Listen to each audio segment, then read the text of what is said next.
This is Midrash Vayakhel, and it is entitled, Shouldn't Wisdom be Given to the One Who Needs It the Most, the Fool?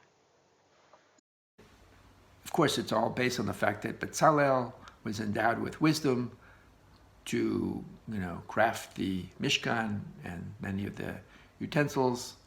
And there's a famous story where a Roman noblewoman asked Rav Yossi ben Chalifta, why is it that God endows wisdom to the wise?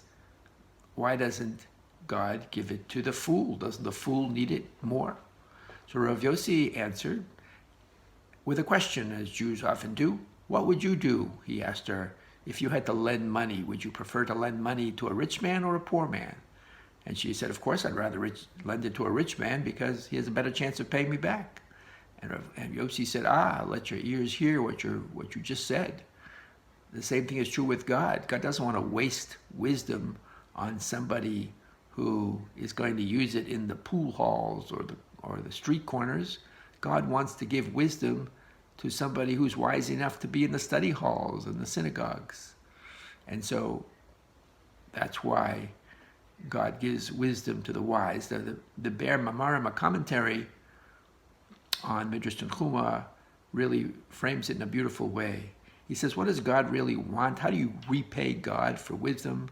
You repay it by spreading wisdom, by spreading spiritual ideas and spreading Torah. So how is God going to make sure that he gets repaid? Very simple. He gives it to the rich man, meaning someone who's wise enough to know the value of wisdom and know that he has to spread the wisdom.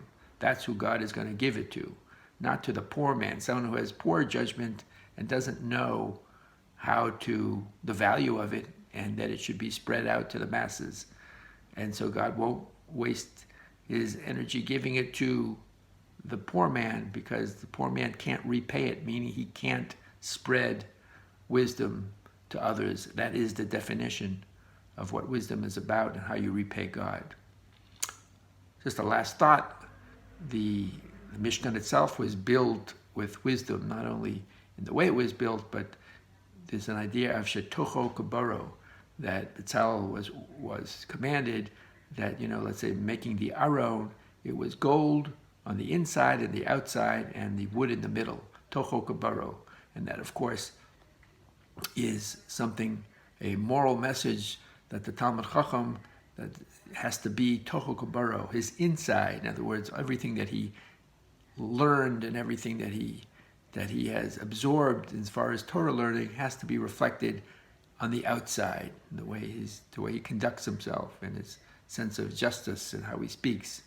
And so you see there's wisdom even in the way the Mishkan was built. Have a great Shabbos.